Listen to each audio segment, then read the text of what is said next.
Stream is up. Chat's not up. But that's what we've come to expect.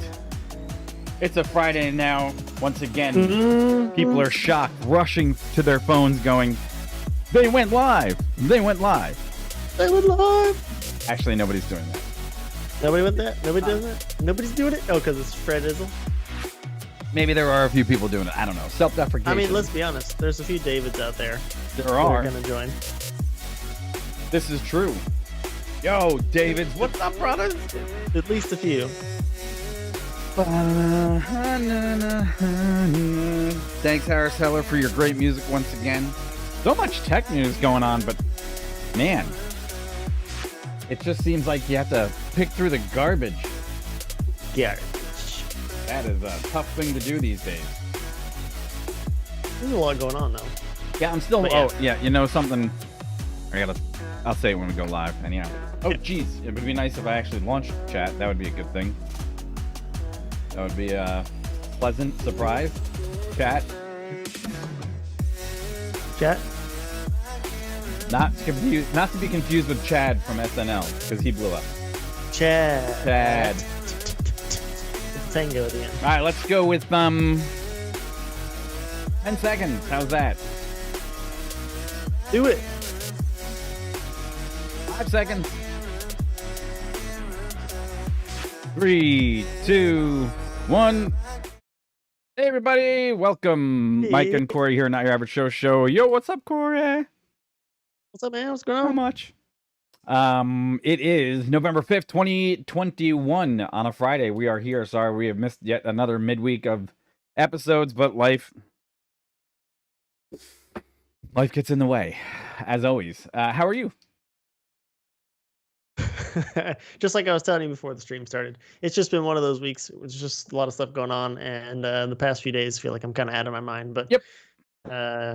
Hey, I'm on the show. Let's chat about some stuff. Yeah, we good. do. I'm good. Let's do that. So today for you, we have a couple of things that we want to talk to you about. Number one is actually there was a drag race from Alauda. I think it's Alauda Aeronautics. And their MK3/4, we're not really sure which one it is, Airspeeder that had a drag race. These guys are setting up a race series for EVs, which is actually flying EVs, which is kind of cool. And then also we are looking at the Jeff Bezos has lost his lawsuit for the human space lander with NASA. That is something we've been following, and we poked some fun at it a while back ago about him being a sore loser. We'll talk about that. And then I can. Yeah. And then lastly, Mini Urbanaut. They've got an EV that they're going to be releasing, and it's special.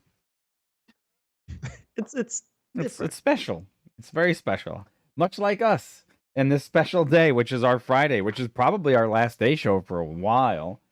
Just remember, guys, we're going to be making some changes coming in the not too distant future. So unless we switch to weekend schedule, I don't know, something's going to have to change. And then, okay. Something that just popped in my mind as we're sitting there going through the actual pre-show stuff, and it just as we launched the show, and that is, I don't know if there's a lot of other people out there that are curious about this, but apparently there's going to be a major gaming system launching just before Christmas this year, which is going to be the Valve Steam Deck, which is their first foray into a portable gaming unit. And we still don't have, those of us who are first day delivery people like myself, still don't have a date. Don't have an idea of when we're going to get charged, and still have zero idea when to expect this unit to be actually in our hands. And I'm like, maybe I should be concerned at this point. I mean, I know, Steam, Valve company is not going anywhere, so that's fine. But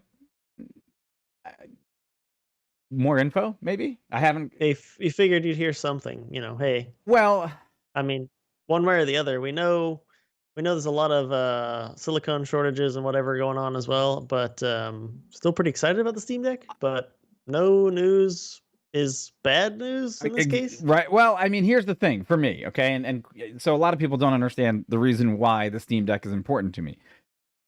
There's a video out on our channel about the racing sim, which literally sits right here from my desk where we do the show from.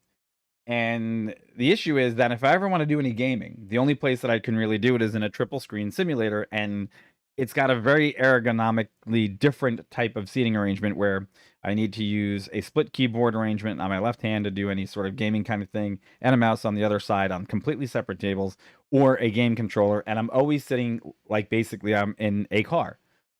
Not bad, Yep. not the most comfortable thing for certain types of gaming. And what I would prefer to do is to game in this at this desk right here with my other LG monitor, which is facing me, right? And it's perfectly good for gaming.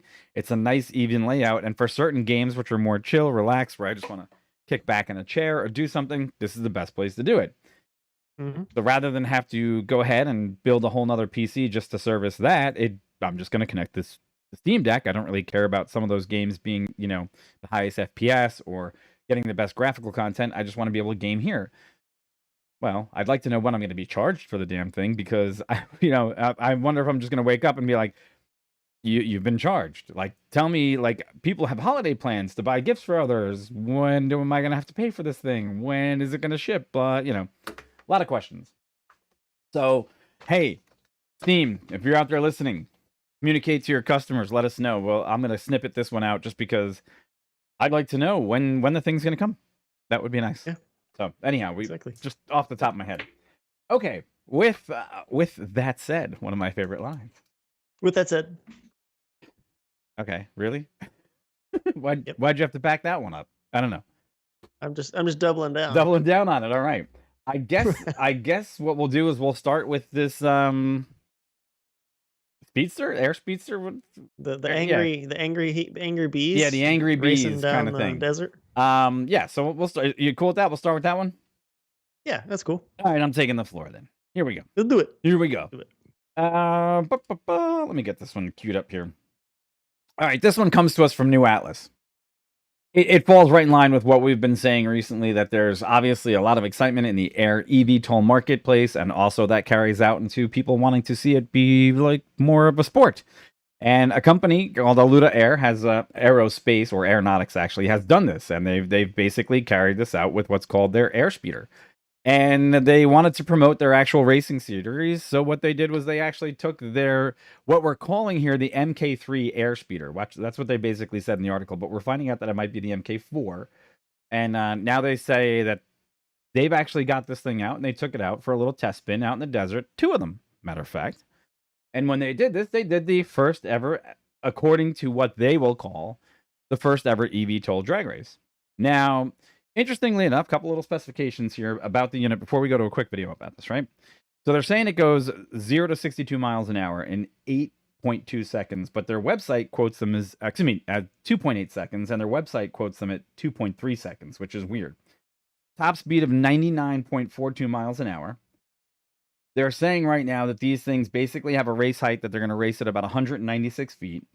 And they're saying 540 horsepower out of basically 100 kilowatt hour battery, right? So equivalent, yeah. So that's their equivalencies. So keep that in mind. We're just going to roll some footage. This is something that they produced by themselves. This is for their EXA racing series. And so what we're going to do is just go ahead and play this one for you so you can take a look, and then we're going to discuss.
All right, so there we go. That's basically what we're looking at here from their race series. This is one of their first releases of their information. Corey, what's your thoughts on it right away?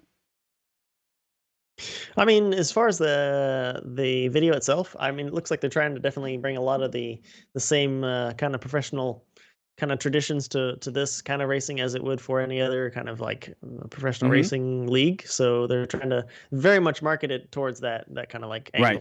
angle. It is pretty cool, I think, to say that they are trying to race them together, at least like two of them at once. Because that was always something that this company had mentioned, actually, that they wanted to have multiple machines racing Hmm. together. Not just like setting, like speed traps for, if you're familiar with autocrosses and things like Yep. that, Yep. where it's Yep. just kind of one vehicle doing its Hmm. thing. This is kind of like having more than one. So the idea was, have a race series eventually. This is what the course they're saying. So it's Different pretty from cool, I like Red think, just Bull, to say that right? that's the idea. Yeah. Yeah. Yeah. So the speeds, or how quick it is, or how quick it accelerates, and then top speeds. One thing I did think was kind of interesting, if you look at the video that I just noticed now as you played it Hmm. again, was when after they had taken off and hovered, and then they started to go. You saw on the next screen there was on the left side there was the speed was going up, and then it showed how fast it was Hmm. going. But on the right, I think it showed the percentage of, like, I guess, what would be equivalent to maximum, Uh-huh. throttle, how much percentage of power it's Right. giving. And I noticed they're not the same, so that was a little bit interesting that they're not actually the same. One was 60 something, another was 70 something. But notwithstanding that, that's interesting to see that that there's more to be gained out of this, possibly, Right. right? That there's another buffer there. It is a quite short race. If you go to their website, I know that later it talks about flight durations of 5 minutes, as low as 5 minutes, but they maybe a little more than that too. So they're not slow. Could be kind of interesting. The first time we looked at this, I'll give it to you in a Yeah. second. But the first time we looked at this, like months ago, I remember thinking to myself, okay, so if you're in a drone like this or a vehicle like this and it crashes or something bad happens, I mean, let's be honest, it's racing, right? Things happen. It's racing. It's part of racing, like being on the Right. edge, and things do happen. Do you remember that movie, Speed Yes. Racer? Oh. Remember when he crashes and like all the vehicles have this like Yes. foam that like Yes. instantly inflates and keeps Yeah. everybody Yeah. Yeah. safe? I Yeah. was thinking, man, it's like That perfect was for this. also That has that was also in Demolition Man when oh, the police car crashes. It was in Demolition Man too. yeah, When he goes into yeah, water fountain, the foam goes off. So yeah, that would be pretty yeah. cool. So, but anyway, so I'm thinking, because obviously there's no people on board these things, Yeah. so um, So we could be a bit dangerous. But anyway, I mean, what do you think, I man? have to I mean, complain. we're racing drones now. They look pretty sleek, but I mean, is this going to be something that really works, I or don't know. what? First thing I have to do is complain to our own research department, which is us, because it actually says on the very top of the next screen, which was the speeders page, the MK4, which is before we actually totally missed it. It's up on screen now. So okay, we wear the responsibility of messing that one up because Well, yeah. I know yeah, that's the Mark IV, but if you guys are keen, you'll see in the article it's they say Mark III multiple multiple times. times, so So it's kind of weird. that may be on a new Atlas as well. But Who knows? anyway, So here's the thing. First off, just like you said, now in the racing height that they're looking at, which is 196 feet, dropping from 196 feet at 99 miles an hour means that if something else goes wrong, if they don't have a parachute on board and it does continue to accelerate, they're going to hit the ground at about 110 miles an hour. All right, so we'll say that much. Yeah. Number one. Number two, hopefully it's front heavy with the batteries in front, human in the back, because it looks like it is a nose longer vehicle, which means hopefully the occupants are protected at that rate.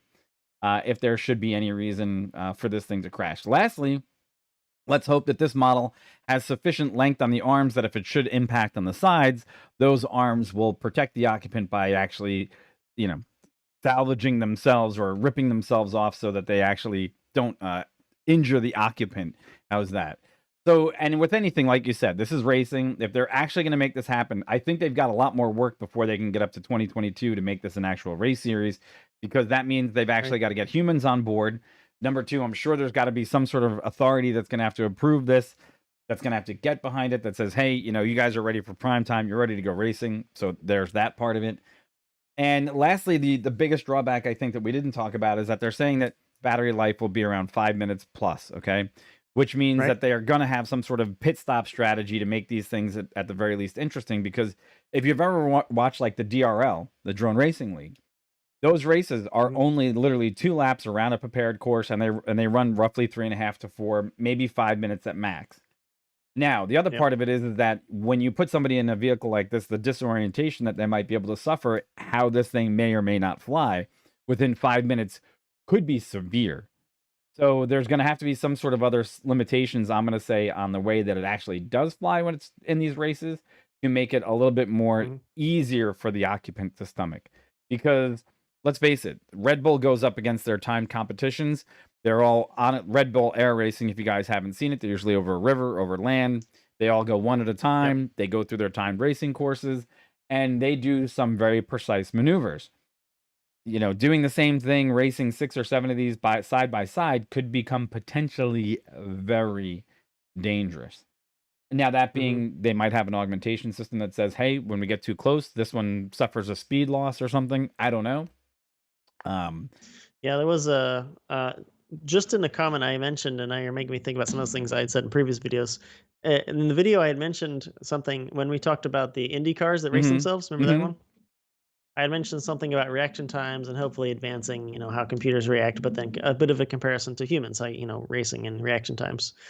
And I'm just reminding myself exactly something else I can bring up with this one in particular is, okay, so imagine yourself in a race car. If you've done any racing, you know, things happen quite quickly. You know, duh, of course, you're racing. But reaction time is legit a thing you definitely need to be thinking about. But obviously, the step just before that, right, is perception. You have to know something's going to happen or have the intuition something's going to happen before you can make a change to whatever you're doing with your vehicle in this case. So I'm thinking to myself, okay, as I am, you know, going on a straight on a race car, that's the time I have a little bit of extra brain time to like look around my mirrors, check my T's and P's, see, make sure my vehicle's okay, but also get a little bit of situation awareness around me. Same thing with this, of course, but now you've got get another dimension, right? Above you and below. And that's actually the thing I wanted to bring up is something I just don't know about this league. Are they gonna allow passing above and below people? Because see, it's ambiguous. Because if it's just left and right, then okay, then there's I wouldn't say safety, but there's a little bit extra safety because I literally only have to look left and right. Like I don't have to worry about somebody passing me below me. Or above. So if they're what you're worried about is if they're all on the same level field, like, you know, basically taking the element of going above and beyond. But here's the difference, right? They say in their actual website that they have front radar, lateral lidar, and active altimeters, right? And the only thing they go on to state is that basically that the lidar and the radar creates a virtual force field around the vehicle and deliver close but safe racing. So close but safe could mean a lot of different things to a lot of different people. Now, the other problem is, it says here that it'll survive a rotor failure, but, you know, 2 incidental contacts or some sort of incidental contact that could happen between A, the surface, or B, another racer. You know, I understand. So yeah, what are these things going to really do? Because if it's all going to be on the same playing field and your race height's all going to be at just under 200 feet and everybody's at the same altitude, well then you might as well make it Formula One, because you've taken the real element, which is height, which would have made a difference. Completely out of it, because let's face it, there's going to be an uphill downhill portion of this, which is if you decide to go higher into a corner and the playing field is supposed to be 200 feet, you come in higher, they come in lower, right? What ends up happening is you can dive into the next corner, but the advantage is that at some point, you know, when you climbed, you lost your advantage and you fell behind. So how you you lose the energy by climbing. So it's just like flying. So there's a lot to that entire environment, but I think there's a greater discovery phase that has to go on before this product is ready for prime time. I want to kind of cut it short so people can enjoy the video and give us their comments. So, hey, folks, are you done? Is there anything else you want to add? No, I'm good. Yeah, this is something to definitely keep track of. If nothing else, just as technology they're going to be trying to implement to further the type of racing they're going to do. But certainly, if it becomes a thing, I'll be checking it out. Why not? Of course, yeah. So let us know in the comments below what you guys think. This is it's a big step to actually take eVTOLs into one particular place, which is, hey, getting them off the ground. But it's another one to create an entire racing series around something that basically there's an unproven level of technology at the moment with human occupants on board. So let us know what your thoughts are below. And if you got a chance, like, subscribe, ring that bell, and we'll bring you more content when we can. So we appreciate it, guys. And thanks again on that one. And again, I can only say thank you, because this month I think we're continuing to get subscribers at a rate that we're very happy with. We're at 415 now, and our views keep going up, and we're excited about that. We know how hard it is to actually break into the market on YouTube, and we're very thankful for you guys for supporting us. So thanks so much for that. Yep. Thank you. Now it's time to make fun of somebody. Are you ready? I am. Give me 1 second. I just gonna close some of these other things that we had going on here. And I guess the rest of the portion of the show is going to be a little bit difficult to swallow. So go ahead, take your best shot. Yeah. Yeah, no worries. So the next one, I'll take the Mhm. next one here, and it comes to you from CNBC, but it's really in multiple places on the internet, and it's an update to something we've been keeping track of. And so the title goes: Bezos Blue Origin loses the NASA lawsuit over SpaceX's 2.9 billion for the lunar lander contract.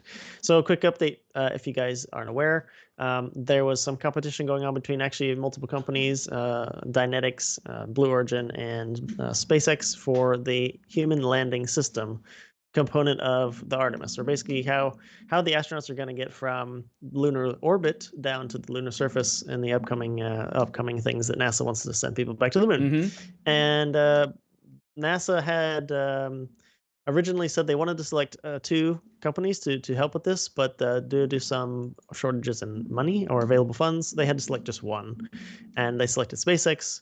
And Blue Origin wasn't too happy about that and filed a lawsuit. So this is a few months back, but now there's been a ruling just yesterday on the 4th of November that rules against Blue Origin. So basically, rules in favor of SpaceX. Mhm. And so basically that allows SpaceX to continue. There was a spokesperson from NASA saying that the work will resume with SpaceX as possible as soon as Mm. Monday. So just after the Right. weekend. And actually, just to kind of circle back around too, I know we give Jeff a bit of a hard time, and some deserved some of it for sure. But I will also mention that at least he did make a comment in relation to this ruling, and the comment says on Twitter, and it says, "quote Not the decision we wanted, but we respect the court's judgment and wish full success to NASA and SpaceX on the contract." And then end quote. So of course that's a public comment, and you'd probably want to not be upset about that Mhm. publicly at least, and say something nice. But at least it kind of implies in a way that they may not try to appeal. I don't I would know that. hope. That certainly might not be the case. But I could certainly hope in terms of having improvements on space exploration that there would be no needless delay or bad feelings that would hinder the our progress, right? Because we all want to see space exploration go better and have as much success as possible. But we've said before on this channel, competition is usually good. Right. But I do understand on some end, if there's just no more money, there's no more money. Like, and that may be another question. But NASA just like pick SpaceX, and there you go. So But yeah, Monday SpaceX kicks it up again, and we'll follow it, of correct me course. if I'm wrong. Correct me if I'm wrong. Didn't Yep. five companies Yep. also still get money as part of developing another part of this actual project on another part of the landing system? So it's kind of like there was an Yes. offshoot. Yeah. So Blue Origin's Yeah. not There's multiple moving yeah. parts. Definitely multiple moving parts with this whole Artemis program. Like lots of stuff with Artemis, obviously. But this in particular was just the competition that SpaceX won, mostly over Blue Right, Origin because in I this think I case. think There was other people in there, but Boeing yeah. got some cash. Two other companies that I can't recall the name of did. SpaceX got some, and Blue Origin got some Right. others on another landing project. But I think the other Yeah, yeah, exactly. I Yeah. think the other part of it though is in the article that what you didn't see when you go into the reader review is kind of funny was that someone had posted a part about Jeff Bezos losing the actual you know judgment, and actually Musk had to tweet, "You've been judged," and put a picture of Judge Dredd in there Of course, because yes. look, let's face it, this is another place where Elon Musk has been trolling, and I do say honestly trolling Jeff, because when he became the world's richest Mm. man not so long ago, he did say that he was going to send him a big number 2 and a silver medal, and then he tweeted such. And then recently Jeff had another comment that was out there, and the only thing that Musk put back out there again was the number 2 medal, and he's really The trolling, email, yeah. you know, the whole scenario. But now let's go on to the implications of, like you said, look, nobody wants to see Blue Origin fall out of the competition or the base of this, Oh right? no. We really don't Yeah. want to see them lose out, and we know that they've already lost out on some of their critical engineers that have already moved over to SpaceX in light of the fact Right. that they did not get this contract. Everybody wants a healthy Blue Origin, because Blue Origin in a healthy form only makes the competition against SpaceX and other companies greater, which is a good thing. The problem Yep. is, even Musk had tweeted out before when they went through this actual and the lawsuit was filed, he's like, I don't see what the problem was, because he showed a picture of the lunar lander, that the suggestion on that actual the human landing system, the HLS, Yep. and he's like, Yep. it really didn't match up to what we proposed. Okay, so it's kind of a Right. And actually go ahead. too, go ahead. No, Sorry. go. Go. I'm good. Oh, I was just gonna say the other thing I'm pretty sure was part of this as well was Some of the things that was found out was Blue Origin, when they made their bid for this contract, if you remember, they bid a bit higher than they actually wanted to Oh, that's actually right. Oh, bid. yeah, yeah, yeah, Like they had yeah. a number and they bid Mm-hmm. high with the thought that NASA was picking two, and then when they picked two, they could go to further negotiations and and then lower it then. But they didn't. They only picked one. And if you remember, NASA also said, "Give us your best price," like Yeah, yeah. implying there's no negotiation. Like, give us your Right, best right. price. And they gave them a higher price, and they picked SpaceX anyway. So it's like, Well, and then you know. Jeff turned around and said, "Remember, he said I'll waive the $2 billion cost if you guys turn Oh around and yeah, yeah. float He tried this, to right?" pay it himself. He Yeah, and yeah, I mean, so this speaks to the yeah. volume that how much money they could actually lose in each one of these corporations. That basically he could waive that much money and say we're still going to be competitive because they're wealthy enough that they could go into their own coffers and they could pay this off at a personal Right. level.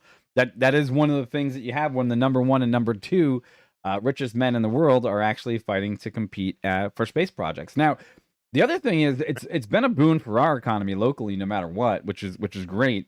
But the other part of it is that I'd like to see, SpaceX actually start doing, maybe getting into, even though they don't have to. I know that Jeff has got this going on for himself because Jeff has made waves in the fact that he has now transported count them, 7 astronauts into space, because including William Shatner, the oldest man, and the oldest woman, which is Wally Funk, went up there as well. Yep. Right. So it's Yep. not without credit that Blue Origin isn't out there doing competitive things in the space program.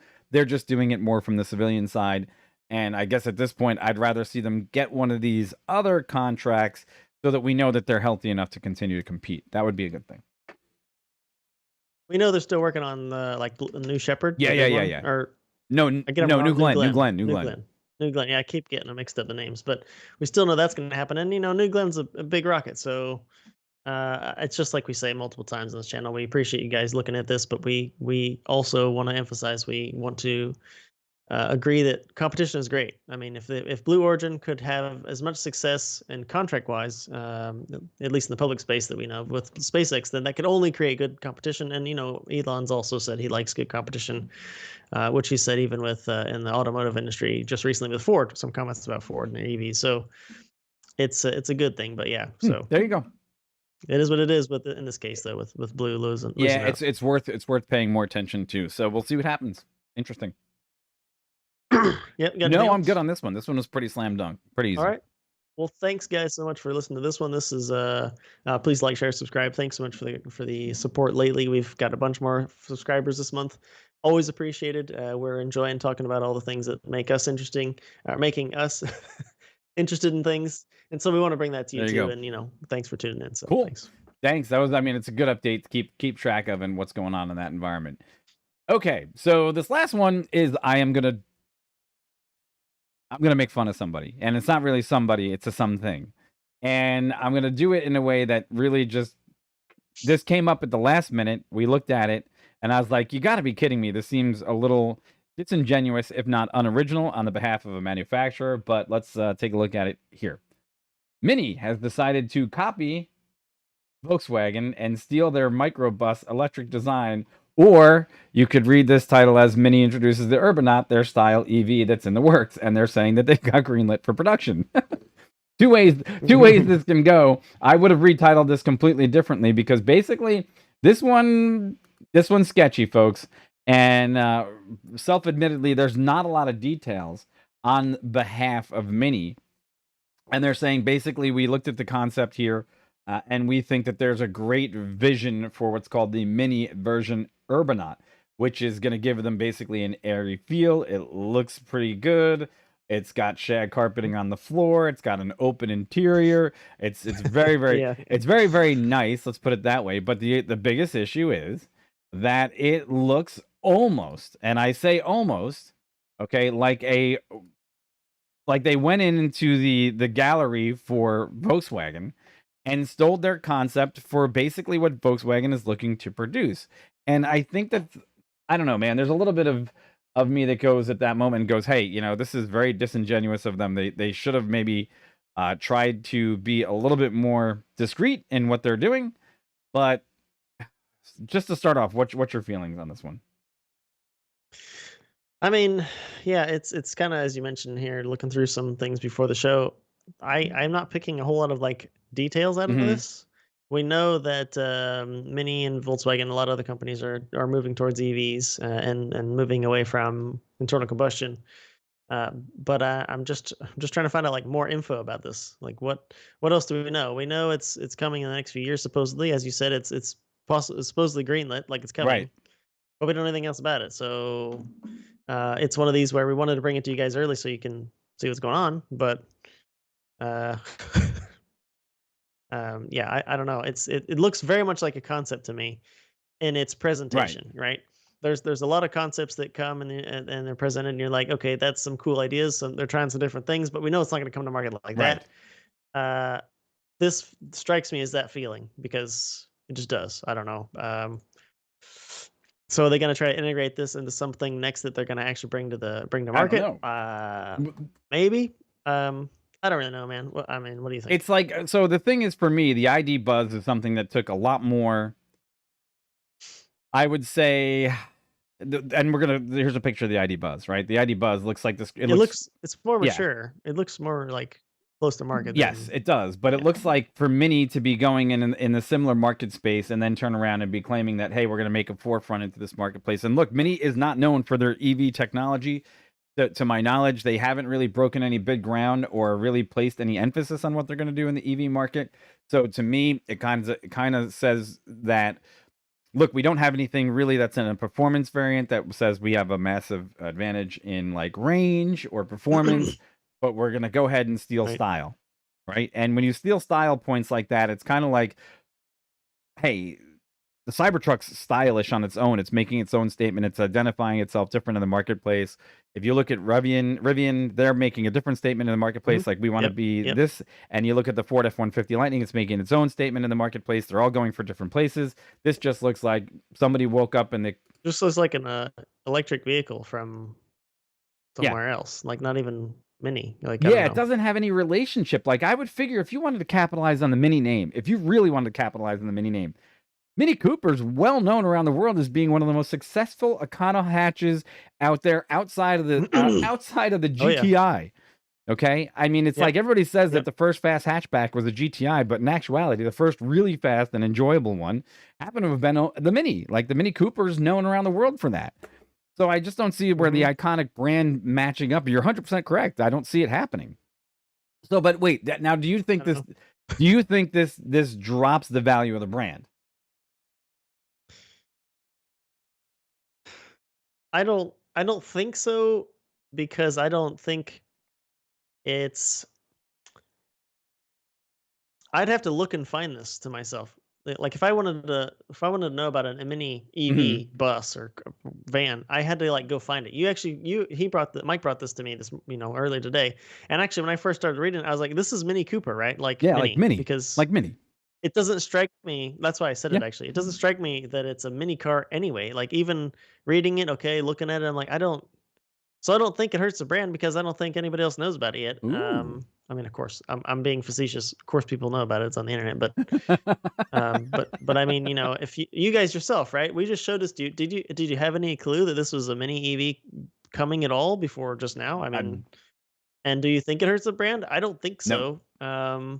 I didn't have any idea. Partially because there's nothing else to really glean any details to glean out of this anyway. So I don't think so. No, No. and that's, I think, look, the concept, right, from VW on their Buzz, right, and this is directly from VW themselves. This is their scope of, this is an iconic vehicle for Volkswagen that they said, hey, we're known for a lot of different vehicles, but the bus is probably one of the ones that people would want to see us adapt to an electric future that would have that all around push that would quell the marketplace for looking for that minivan, that SUV, that kind of do everything EV vehicle that everyone that's not Mhm. going off road could really enjoy. And it's a lifestyle vehicle. And they made a statement with it, and Yep. they're producing it. Mini doesn't have any of that. There's no relationship that I have to that because, look, again, it's the Cooper. It's like, does the Countryman really speak to me? No, it's not. I'm not really in that space. No, Like, the Cooper, like old Mini Coopers really yeah, speak to me, right. but I like classic cars too. But So anyway. this doesn't do it for me. So I guess what we're saying is, let us know what you guys think, because I'm going to come out and outright say it. This is just a jump into the same Same place. Mini's just basically going, well, if VW can do it, so can we, and maybe we can land, a couple of sales on the same marketplace, because our market research says basically that, a one van fits all lifestyle with, an electric, guts is going to sell for us. So let's go ahead and get in this marketplace. Great, but I think it destroys the Mini brand in trying to really enter the EV marketplace. So that's my feelings. Let us know what you think in the comments below. You got anything else to add? I'm good, man. That's it. Thank you so much, guys, for that stuff. Hey, like, subscribe, follow. We'll check it out if more rolls out about this one. So there's that. Yep. Bum. So hey, that's a Friday. Yeah, exactly. Short and sweet. Some good stuff. All done. Yeah. Thanks, guys, again so much. Oh wait, David. Nope, David's here. The concept does look pretty cool, though. Okay. Which one though? The Mini or the VW? Because I have to ask, because yes, it does look cool. I'd say, but at what level does cool try and function? Like, I get it that you're trying to make a rolling EV kind of living room experience, but is it worth that? Even though I agree with you. Okay, all right, fair enough. The Mini, yeah. I mean, it's a different looking machine, but I just think that they sell themselves out on this one. It just seems to me like there's so much other branding that could have happened with this one. The Mini. Okay, yeah, that makes sense.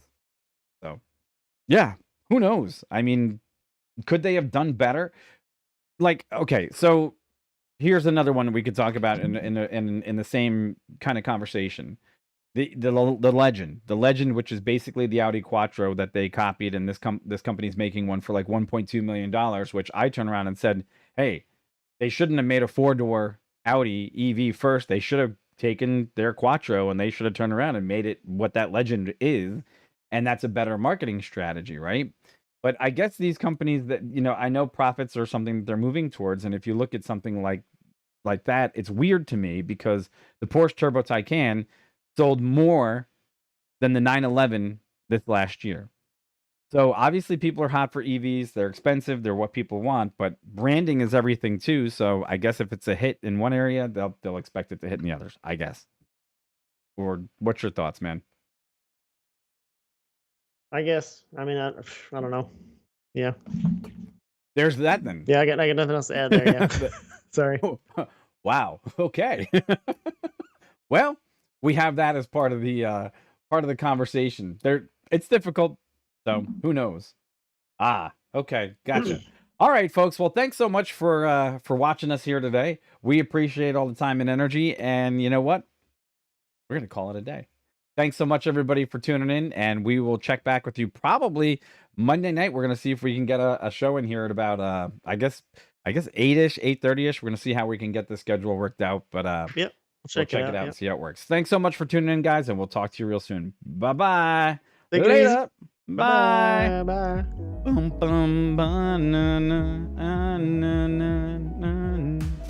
Later, everybody. Have a great weekend. Peace.